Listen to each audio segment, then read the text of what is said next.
Alhamdulillah.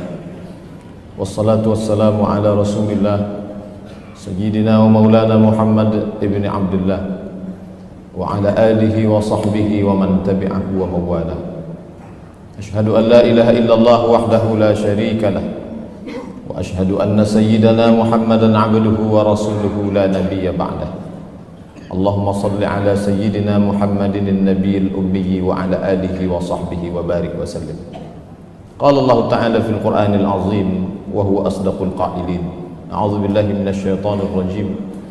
Ya ayyuhalladzina amanu taqullaha haqqa tuqatih wa la tamutunna illa wa antum muslimun. Wa qala ta'ala fi ayatin ukhra, ya ayyuhalladzina amanu taqullaha wa qulu qawlan sadida yuslih lakum a'malakum wa yaghfir lakum dhunubakum wa man yuti'illaha wa rasulahu faqad faza fawzan 'azima. Ibadallah, usikum wa nafsi bi taqwallahi wa ta'atihi faqad fazal muttaqun. Hadirin jamaah Jumat yang dimuliakan Allah Subhanahu wa ta'ala. Sampai pada pagi, sampai siang, sampai malam nanti, kita senantiasa berharap Allah Ta'ala melimpahkan rahmat karunia-Nya. Karena rahmat itulah seekor singa tidak memakan bangkai, tidak memakan anaknya. Seekor burung gagak yang garang tidak memakan telurnya. Seekor gajah tidak akan menginjak anak bayi yang baru lahir. Apa sebab? Karena ada rahmat Allah Subhanahu wa ta'ala. Bahkan suatu ketika Nabi SAW mengatakan, la yudkhilal jannata ahadakum amalu. Kamu tidak akan masuk surga karena amalmu. Wala anta ya Rasulullah, engkau pun tidak masuk surga karena amalmu. Wala ana, aku pun tidak masuk surga karena amalku. Illa ayyataghammadani Allahu bi rahmatih. Allah Ta'ala mencurahkan rahmatnya. Rahmat itulah yang dimintakan oleh khatib pada awal khutbahnya. Assalamualaikum warahmatullah. Rahmat itulah yang senantiasa kita mohonkan kepada yang hidup dan yang mati. Allahumma ghfir lahu warhamhu. Dan pada saat duduk antara dua sujud kita mintakan, Rabbighfirli warhamhu.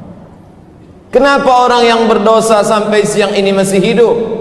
Karena Allah Ta'ala masih memberikan rahmat hidup. Tapi tidak semua yang hidup datang ke masjid ini. Di rumah sakit yang tidak jauh dari masjid kita ada terbaring saudara-saudara kita yang sedang diuji, diberi rahmat hidup, tapi sehatnya dicabut Allah. Tapi ada pula yang sampai siang ini berkeliaran di tengah jalan raya, diberikan rahmat hidup, diberikan rahmat sehat, tapi ada dicabut Allah satu nikmat besar dari hatinya, rahmat istiqamah iman dan Islam. Oleh sebab itu rukun khutbah khatib mengucapkan alhamdulillah. Kenapa diucapkan alhamdulillah? Karena sampai siang hari ini masih bersemayam dalam diri khatib dan semua kaum muslimin yang melaksanakan salat Jumat, masih bersemayam rahmat hidup, rahmat sehat, rahmat istiqamah dalam iman dan Islam. Kita hanya dapat membalaskan dengan ucapan lidah, alhamdulillah. Kalimatani, dua kalimat, khafifatani 'alal lisan, ringan diucapkan lidah, thaqilatani fil mizan, tapi berat pada timbangan mizan hari kiamat. Subhanallah wa bihamdihi, subhanallah wa bihamdihi. Senantiasa kita basahkan lidah berzikir. Hanya itu yang dapat kita balaskan atas segala nikmat rahmat karunia Allah Subhanahu wa ta'ala. Tapi rasanya tidak adil bila orang diberi lidah hanya sanggup bertasbih. Bagaimana bila diberi kekuasaan? Apakah seekor gajah akan dianggap melakukan perbuatan yang sama dengan seekor semut? Tentu tidak. Makin besar nikmat rahmat yang dicurahkan Allah, maka makin besarlah tuntutan Allah terhadap diri kita. Bagi fakir miskin, orang yang sakit, dia cukup mengucapkan alhamdulillah. Tapi bagi orang yang punya kekuasaan, dia mesti bersyukur dengan kekuasaan yang dipinjamkan Allah Ta'ala kepada dirinya. Kekuasaan yang engkau terima bukanlah hadiah. Kekuasaan yang engkau terima bukanlah suatu kemuliaan, tapi dia adalah tanggung jawab di hadapan Allah Subhanahu wa taala. Kita ingin melihat dalam sejarah sebelum Islam, sebelum Nabi Muhammad sallallahu alaihi wasallam datang, bagaimana orang-orang yang bukan beragama Islam menggunakan kekuasaannya untuk menolong agamanya. Dalam catatan sejarah, lebih 3 abad sebelum kelahiran Isa alaihi salam, di Samudra Hindia, di tengah belantara India, ada seorang raja bernama Asoka. Lalu dengan kekuasaannya dia tolong penyebaran agama Buddha hingga sampailah ke negeri kita, ke Pulau Sumatera, ke Semenanjung Melaya. Maka tidak dapat dipungkiri nenek moyang kita pun salah satu penganut agama tersebut. Dengan apa agama itu sampai? Padahal alat telekomunikasi multimedia belum lagi canggih seperti saat ini. Dia sampaikan agama itu dengan kekuasaan. Nama Ashoka tertulis dengan tinta emas, seorang kaisar India yang mengejar segala penjuru dunia untuk menyebarkan satu agama keyakinannya. Abad ketiga memasuki awal abad keempat Masehi, seorang kaisar Romawi bernama Konstantin ingin memuliakan namanya. Dia buat nama kota menjadi nama dirinya, Konstantinopel. Seluruh Eropa dia kristenkan. Dengan apa? Dengan kekuasaan yang ada pada dirinya. Bila orang tidak tahu keyakinannya ini apakah diridai Allah atau tidak, tapi dengan kekuasaan dia tolong agamanya. Mengapa orang beriman yang yakin la ilaha illallah Muhammad Rasulullah, tapi dia tidak berbuat apa-apa untuk agamanya? Kelak dia akan ditanya di hadapan Allah. Bagi yang punya telinga hanya akan ditanya telinga, bagi yang punya mata hanya akan ditanya mata, bagi yang punya lidah akan ditanya lidah. Tapi yang punya kekuasaan, selama engkau berkuasa, apa yang sudah kau pakai untuk agama Allah? Berapa masjid yang kau bangun? Berapa musalla yang kau bantu? Berapa anak yatim yang kau sekolahkan? Berapa perda peraturan daerah yang berbau syariah yang dapat engkau lahirkan? Karena permasalahan problematika umat tidak selesai dengan khutbah Jumat. Anak-anak remaja keluyuran malam lewat jam 12, jam 1 malam. Apakah mungkin al-ustaz berceramah di tengah jalan, di karaoke, di diskotik, di warnet? Ini tidak dapat dilakukan. Lalu siapa yang dapat mencegah nahi mungkar ini? Orang yang punya kekuasaan. Maka dengan peraturan daerah, kepalanya diisi dengan hukum, dia ahli hukum, tapi hatinya senantiasa berzikir la ilaha illallah Muhammad Rasulullah. Orang Islam tidak dinilai karena kesolehan pribadi. Soleh secara pribadi, rajin puasa Senin Kamis, rajin sholat Jumat, hanya untuk pribadi saja. Ayyahdiyallahu bika rajulan wahidan, satu orang dapat hidayah karenamu, khairum min humurin ni'am, lebih baik daripada engkau memiliki seekor unta yang merah. Unta merah adalah harta kebanggaan orang kafir musyrik jahiliyah. Engkau memiliki seekor unta yang merah, kau sangka kau sudah punya dunia dan seisinya. Bukan itu kata Nabi. Satu orang dapat hidayah karenamu, engkau lahirkan peraturan-peraturan yang dapat menjaga umat, yang dapat membuat mereka jauh dari yang mungkar. Khairum min humurin ni'am, lebih baik daripada engkau memiliki harta yang berlimpah ruah. Muslimin jamaah Jumat yang dimuliakan Allah Subhanahu wa taala, maka mari kita renungkan. Mungkin ketika mendengar kalimat-kalimat ini, di antara kita terlintas dalam pikirannya, aku bukan penguasa, aku tidak punya kekuasaan. Memang benar. Bukankah kita berkuasa di kantor yang kita diamanahkan untuk memimpinnya? Bukankah kita berkuasa di perusahaan yang kita diamanahkan Allah menjadi direkturnya? Bukankah kita berkuasa di tengah keluarga kita? Paling tidak kita semua adalah kepala keluarga, dan kita berkuasa kepada anak istri. Ya ayyuhalladzina amanu, hai orang beriman, qu anfusakum, jaga dirimu, wa ahlikum, orang-orang yang berada di bawah kekuasaanmu, nara, dari api neraka. Seorang pemimpin tidak dapat mengatakan yang penting aku selamat, yang penting saya salat, yang penting saya puasa, masalah anak buah saya bukan urusan saya. Kita kan sudah dewasa, urusan pribadi urus masing-masing. Hubungan dengan Tuhan adalah hubungan individual. ini kalimat orang-orang sekuler yang memisahkan diri dengan agama, yang memisahkan kenegaraan dengan agama. Dalam Islam kita diajarkan dari sejak mulai bangun tidur, buka mata sampai tutup mata harus berdasarkan ajaran Islam. Ya ayyuhalladzina amanu, wahai orang-orang beriman, udkhulu, masuklah kamu fisilmi, dalam Islam, kafah, secara keseluruhan. Salahkah bila orang sudah tidak punya kekuasaan lalu rajin ke masjid, rajin berinfak sedekah? Tidak salah, baik. Dia ingin menutup usianya dengan husnul khatimah, amat sangat baik. Tapi alangkah amat teramat sangat baik bila kekuasaan itu ada dalam genggaman tangan, itulah yang dipakai untuk menolong agama Allah Subhanahu wa ta'ala. Jamaah Jumat yang dimuliakan Allah, ketika Allah Subhanahu wa ta'ala menitipkan suatu rahmat kepada diri kita, nanti dia akan tanya itu, innas sam'a, pendengaran, wal basar, penglihatan, wal fuad, hati, kullu ulaika kana anhu mas'ula. Semua akan disoal, semua akan ditanya, semua akan diminta pertanggungjawaban di hadapan Allah Subhanahu wa ta'ala. Mungkin kita tidak punya kuasa, tapi ada rahmat harta yang dititipkan Allah, maka harta itu juga bukan hadiah. Harta adalah tanggung jawab dan amanah. Sebesar apa harta itu sudah kita buat untuk menolong agama Allah Subhanahu wa ta'ala. Syekh Muhammad Al-Ghazali, guru dari Syekh Yusuf Al-Qaradawi, menyebutkan dalam salah satu kitab tulisannya bahwa orang Perancis berinfak dalam tanda kutip, menghabiskan hartanya 150 ton emas untuk merubah agama kaum muslimin yang ada di Afrika Utara, Tunisia, Aljazair, Maroko. Khatib menyaksikan sendiri katedral besar tegak berdiri, menaranya mencakar langit di tengah kota Rabat, ibu kota Maroko. Padahal tidak seorang pun orang Maghribi yang berubah keyakinan. Mereka sudah siapkan harta begitu banyak.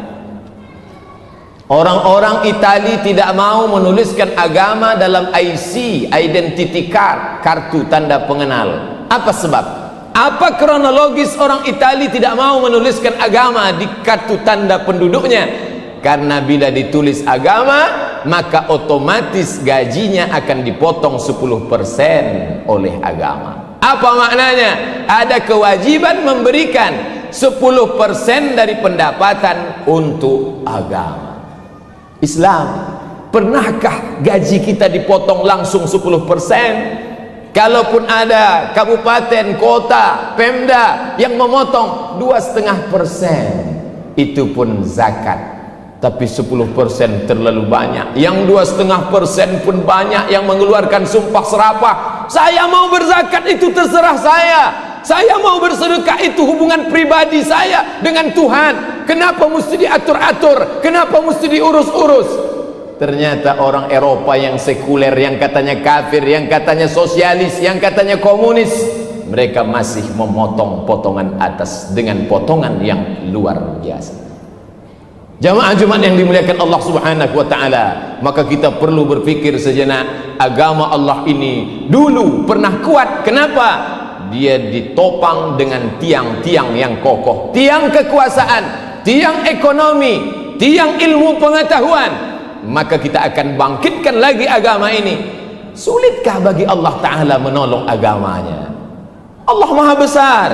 Innama amruhu idza arada syai'an ay yaqula lahu kun fayakun wa huwa ala kulli syai'in qadir. Dia Maha Kuasa atas segala sesuatu. Lalu kenapa kita perlu menolong agama ini? Bukankah dia Maha Kuasa? Bukankah dia Al-Aziz, Al-Jabbar, Al-Mutakabbir, Zul Jalali wal Ikram? Kenapa makhluk yang lemah ini disuruh untuk menolong agamanya? Dia katakan dalam kitab sucinya, in tansurullaha, kalau engkau tolong agama Allah, yang surkum, dia akan menolong kamu.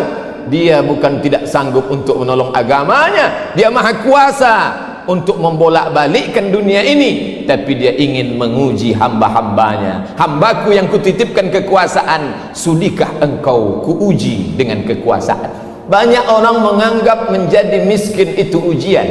menjadi rakyat jelata, tidak punya kuasa. Oh, kasihannya si fakir miskin, dia sedang diuji. Tapi banyak yang tidak sadar bahwa kekuasaan adalah ujian, bahwa harta adalah ujian. Banyak yang lulus dengan kemiskinan, banyak yang lulus dengan kesusahan, tapi ketika diuji dengan harta benda dan kekuasaan, disitulah dia lupa kepada Allah Subhanahu wa ta'ala. Padahal semua ini tak lain tak bukan adalah ujian.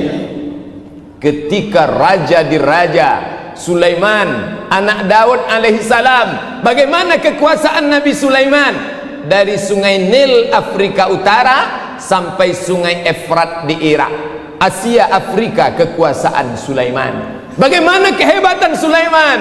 Sulaiman sampai-sampai menguasai tidak hanya dunia manusia, sampai kepada dunia jin ifrit pun dikuasai oleh Sulaiman. Ya ayyuhal mala'u, wahai pasukan bala tentaraku, ayyukum ya'tini bi arsyiha, siapa yang sanggup memindahkan singgasana kursi Balqis, Ratu Balqis punya kekuasaan di Yaman, kerajaan Sabah. Siapa yang bisa memindahkan kursi Balqis dari Yaman ke Palestina, 3000 km jauhnya?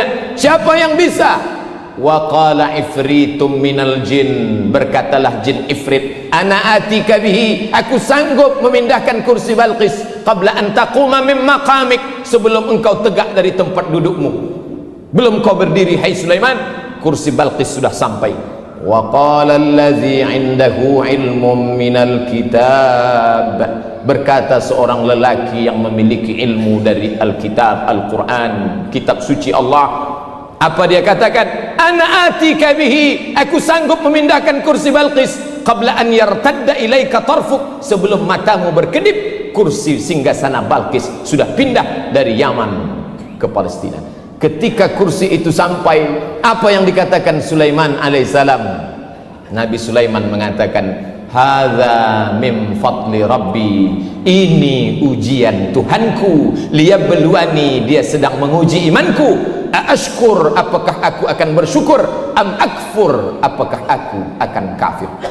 Siang ini sepekan lamanya kita sibuk dengan aktivitas rutinitas, menghitung harta, mengurus kekuasaan, tapi siang ini kita masih diberikan rahmat hidup sehat walafiat, merenung sejenak dalam khutbah Jumat. Apakah selama ini kekuasaan yang kita miliki sudah kita pakai untuk menolong agama Allah? Kalau sudah, alhamdulillah, khutbah ini membuat kita makin istiqamah. Kalau belum, tidak ada kata terlambat. Mari kita pakai kekuasaan dan harta benda untuk menolong agama Allah.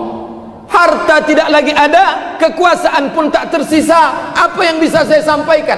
Sampaikan kepada anak, menantu, cucu, cicit, kawan, sahabat, handai tolan generasi akan datang.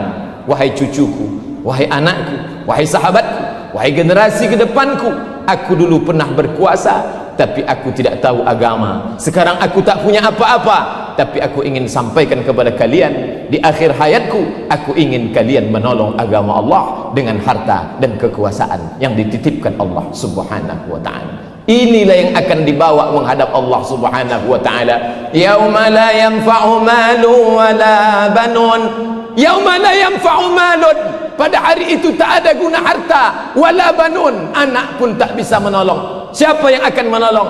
Illa man atallaha biqalbin salim, orang-orang yang datang menghadap Allah dengan hati yang bersih, membawa amal saleh. Pada saat menutup mata, amal soleh akan dibawa. Saat itu malaikat datang menghampiri sebelum Israel mencabut nyawa. Apa kata malaikat?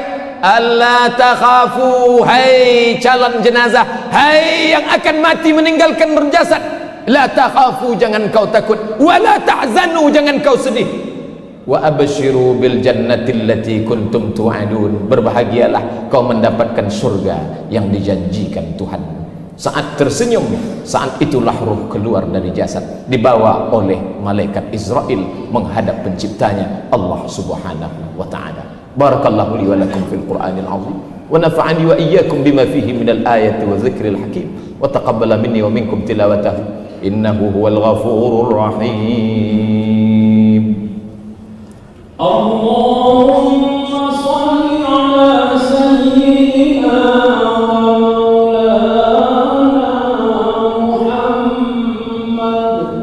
وعلى آله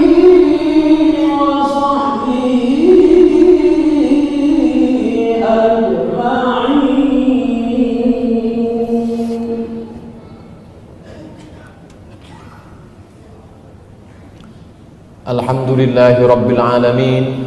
Wabihi nasta'inu ala umuri dunya wad din. Wassalatu wassalamu ala ashrafil khalqi ajma'in, Sayyidina wa maulana Muhammadin wa ala alihi wa sahbihi wa man tabi'ahu ila yaumiddin.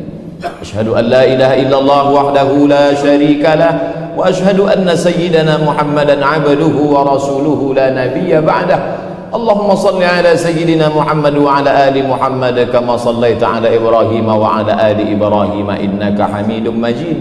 Allahumma barik ala Muhammad wa ala ali Muhammad kama barakta ala Ibrahim wa ala ali Ibrahim innaka Hamidum Majid. Qala Allah Ta'ala fil Qur'anil Azim wa huwa asdaqul qailin. A'udzu billahi minasy syaithanir rajim. Bismillahir rahmanir rahim. Wal 'ashr.